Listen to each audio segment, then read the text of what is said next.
Il tempo vola, precisamente 11 anni fa Steve Jobs presentò il suo iPhone 4. Eh sì, dico così perché fu il suo maggior successo in termini di vendite.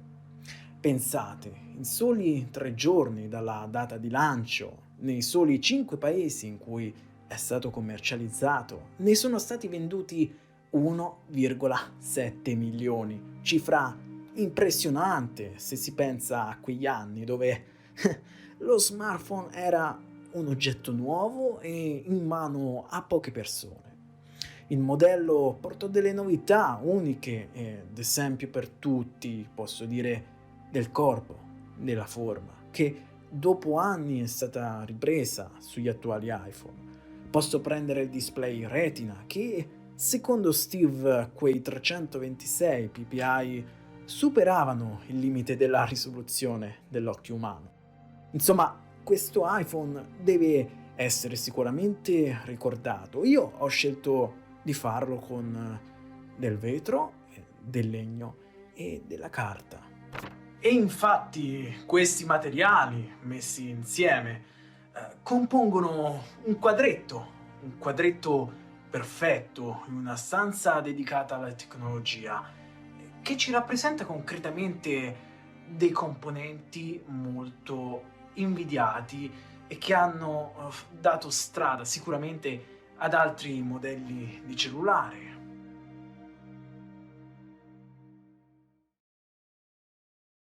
Allora, prima di tutto ti ringrazio Gabriel, questo bigliettino mi ha fatto veramente piacere, cioè ti sei addirittura sforzato a scrivere in italiano. L'ho molto gradito. Spero un giorno di diventare tuo collega, fra poco diventi ufficiale di fanteria da quanto mi avevi detto e perciò ti auguro tanta fortuna per questo tuo percorso. Da dove incomincio?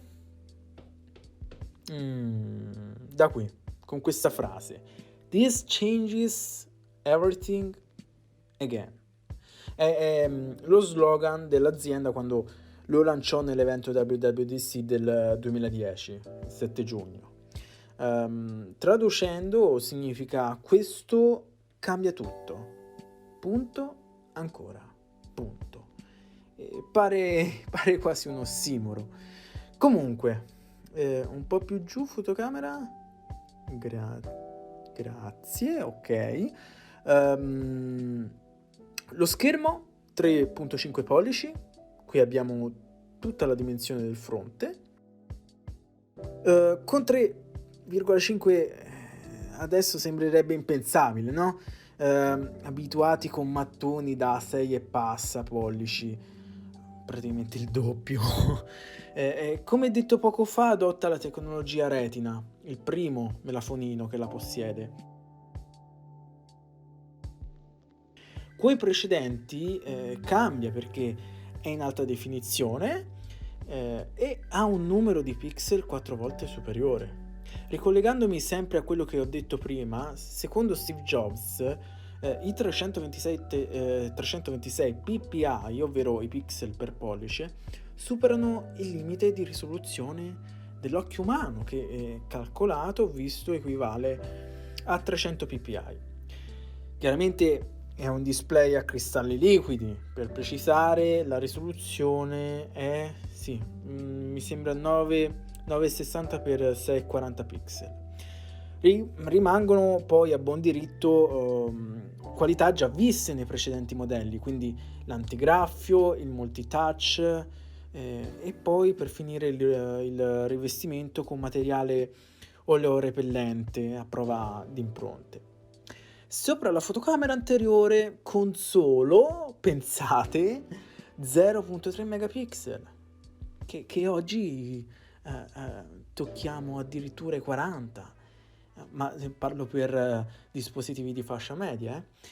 Per girare un video bisogna accontentarsi di una risoluzione VGA, però a 30 fps, che non sono cambiati nel giro di un decennio. Alcune sì, si spingono fino a 60, ma ora come ora quasi tutti gli smartphone sono fermi a quei 30 fotogrammi al secondo.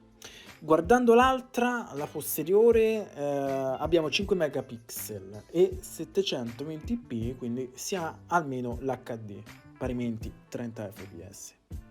Nell'iPhone 4 ci sono 5 tasti fisici. Il primo si occupa dell'accensione e del blocco schermo, che lo trovate installato in alto a destra. Poi 2 per variare l'intensità del volume, avevano anche le leggende per indicare il segno più e meno, che sono messi a sinistra, e poi accompagnato poco sopra c'è il quarto che serve a silenziare.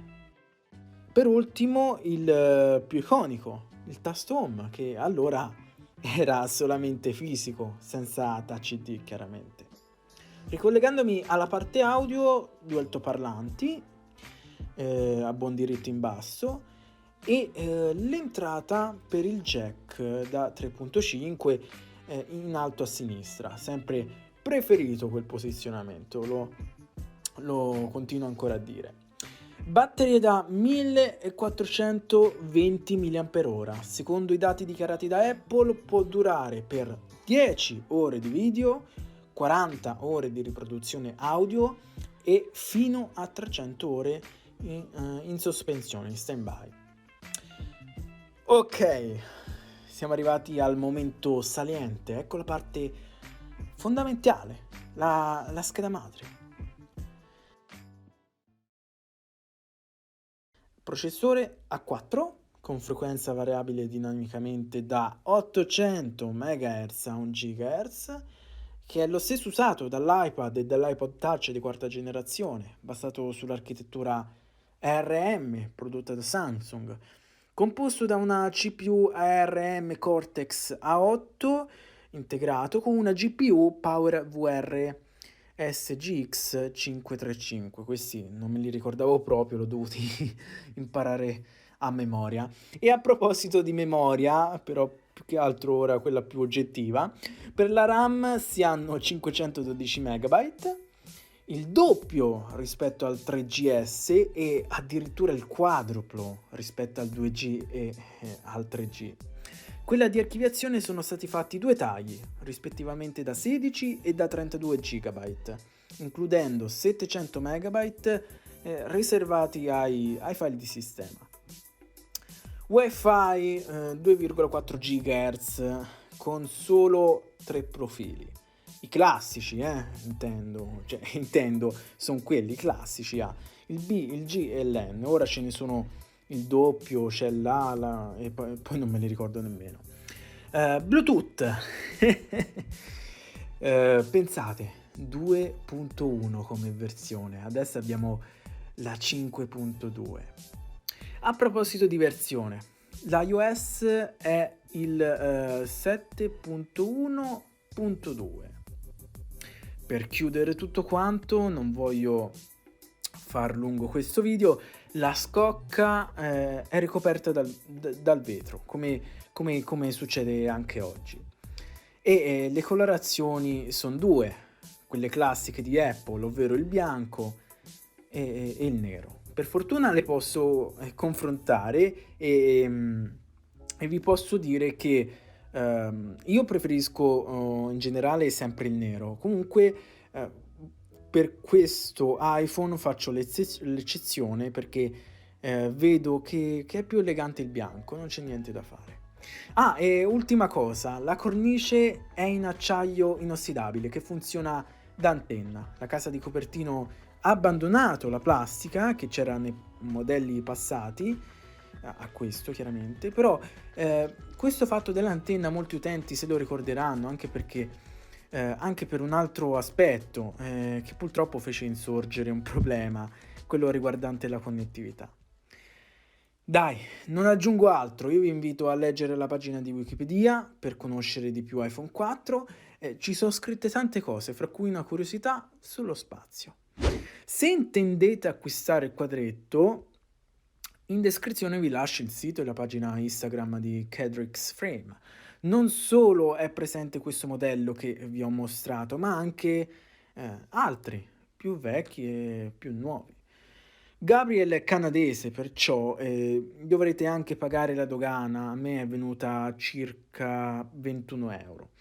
È un prodotto, che vi consiglio per innanzitutto per la sua bellezza e per la sua unicità. Insomma, è un prodotto, per così dire fatto a mano, diciamo, esclusivo, perché comunque si tratta di un qualcosa di particolare che non si acquista, normalmente, online, e magari un giorno vi può sicuramente salire di valore.